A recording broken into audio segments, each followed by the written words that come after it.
개도국의 지도자로서 대단한 사람이었다.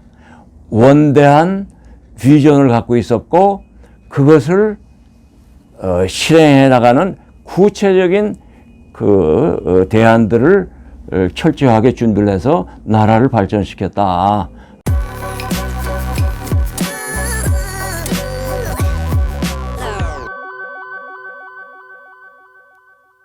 63세대로서 최근에 그 동창생들을 만나면은 꼭 하시는 말씀이 있으시다고요?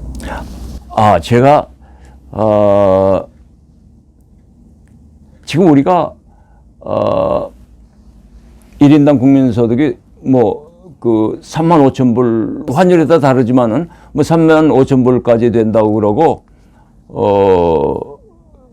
그 구매력 기준으로 하면 일본하고 거의 비슷하다고까지 얘기를 하는데 이거는 제가 박정희 대통령 때 그 반정부 데모 하고 이럴 때 전혀 예상하지 못한 결과입니다. 제 개인적으로. 그래서 가끔 이제 저희가 그 당시에 동창들 만나서 너는 그때 우리 그 반정부 데모하면서 저거 할 때 대한민국이 이렇게 번영할 거라고 조금이라도 생각한 적이 있느냐 하고 물어봤어요. 물론 지금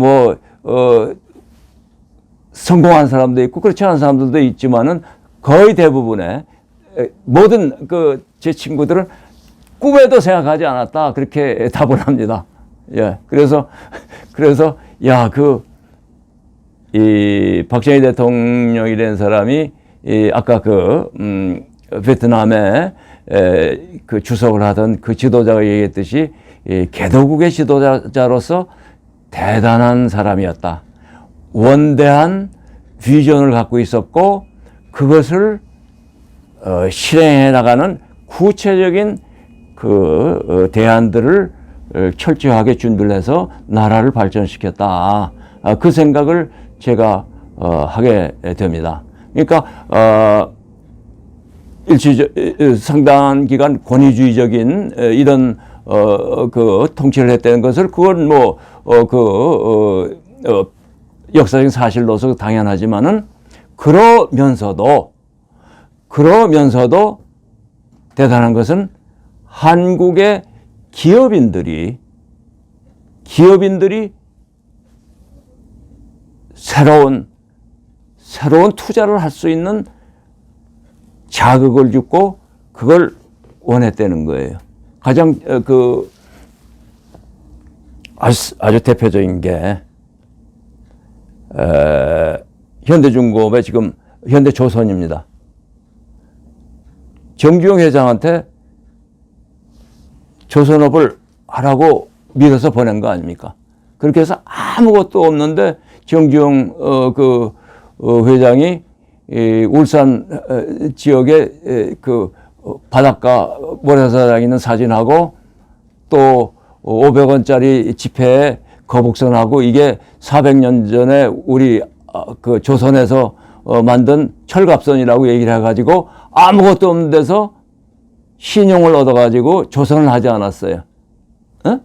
그래서 없는 데서 조선을 시작을 해서 이미 이 조선소가 끝나기 전에 거기서 나오는 몇십만 톤짜리 유조선을 그리스의 선박왕한테 판매를 하고 해서 그걸 성공시킨 거 아니에요. 그게 대단한 건데 기업가 정신, 엔트러프로너십을 충분히 발휘하도록 박 대통령이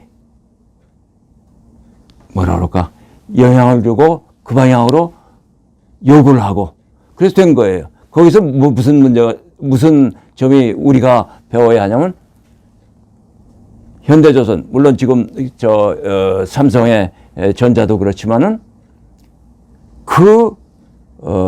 투자를 해서 성공을 해서 거기서 일으키는 부가가치가 엄청나게 큰 거예요. 이거와 비교되는 것은 동남아시아의 화교들은 회임 기간이 긴 장치 산업 이런 건 잘 안 합니다. 왜 그러냐면 이 장치 산업을 했다가 혹시라도 이거 쫓겨나지 않나 이런 불안감이 있어가지고 그 화교들은 상대적으로 회임 기간이 짧은 거 서비스 산업 뭐 무슨 리조트 시설 이런 데만 하는 거예요. 거기에서 나오는 부가가치는 건 이 현대조선이나 삼성전자에서 나오는 부가가치가 이만큼이라면 그건 요밖에 안 되는 거예요. 그러니까 우리가 5천만 한국 국민이 지금 이렇게 잘 사는 이유 물론 5천만이 열심히 피와 땀을 흘려서 열심히 한 결과다. 그렇지만은 그게 합쳐졌을 때 우리가 잘 살게 되는 게 대단한 기업가들이 활동했기 때문에 그 큰 부가가치를 우리 5천만 명이 지금 나누어서 향유하는 거다. 그 점을 저는 강조하고 싶어요. 경기고 서울대를 나온 최고의 엘리트 중에 한 분이신데 차관님 주변의 동창분들이 다 그렇게 생각하셨다면 네. 우리나라가 잘 살 수 있다, 잘 살게 될 거라고 확신했던 것은 박정희 대통령 한 분뿐이고 다른 모든 사람들은 우리가 이렇게까지 잘 살게 되리라는 거에 대해서 의심하거나 회의했다. 이렇게 볼 수 있는 걸까요? 그렇죠. 제가 보기에는 이제 박정희 대통령에 앞서서 이승만이라는 대단한 지도자가 있기 때문에 자유민주주의와 시장경제의 토대 위에 나라를 건설한 거예요. 그 당시에 반대도 상당히 많았었는데 그걸 이승만 대통령이 영도력으로 그걸 시행을 했고 부산 피난 시절에도 선거를 거른 일이 없습니다. 이런 식으로 해서 한국의 기초를 닦아놨다고 이렇게 볼 수 있죠. 그런 자유민주주의와 시장경제의 기반 위에서 박정희 대통령이 되는 이분이 경제 성장을 위한 기틀을 마련하고 현대적인 제도를 도입해서 우리나라가 이렇게 커졌다고 저는 보고 있는 거죠.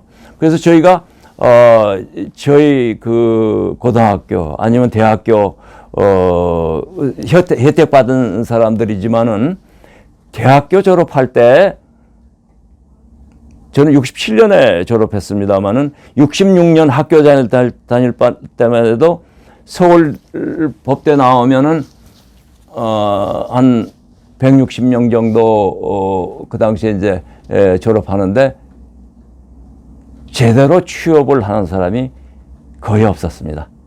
사법시험 재학 중에 합격하는 사람은 거의 없었고 하나 정도 있었을 수 있었고 그 무슨 한국은행이라든지 은행 조금 하고 농협 뭐 대한중석 이런 데 조금씩 해서 한 20-30명 취업하고 나머지는 제대로 된 일자리가 없었어요. 네? 그러니까 우리가 졸업할 때 박정희 대통령이 막 그때 한다고 그렇게 얘기를 하고 뭐 10년 후에 그 우리가 예를 들면은 한 가구에 자동차 한 대씩 가질 수 있을 거다 이런 식으로 얘기했을 때 너무 허황된 이 지금 목표를 제시하는 거다 하는 이런 생각을 갖고 있었어요. 그리고 그 당시에 우리들은 대한민국이 지금과 같은 그런 풍요라고 그럴까? 물론 지금도 사회적으로 뭐라 그럴까요? 배려를 해야 될 저소득층이 있습니다만은 한국 전체로서 이제 그 10대 경제 강국 그리고 국력으로 보면 뭐 6번째라고도 얘기하는데 이렇게 크게 발전할 거라고는 저희들은 그 당시에 생각하지 못했었어요.